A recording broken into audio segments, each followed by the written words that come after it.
जमरूद को तंग करना बंद करो। तुमने आज के बाद अगर उसे दोबारा तंग किया तो मुझसे बुरा कोई नहीं होगा।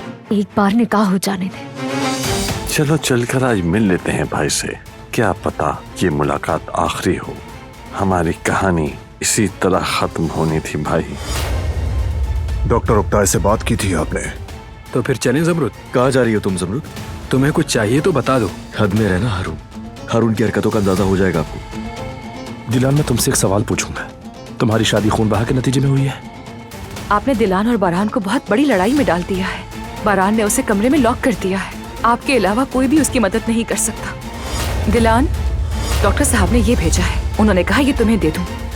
सर ये टिकट? आजादी का टिकट है। मैं नहीं चाहता कि तुम वक्त गुजर जाने के बाद पछताओ। वो कहानियां अधूरी जो न हो सके कि पूरी, उन्हें मैं भी क्यों सुनाऊं, उन्हें तुम भी क्यों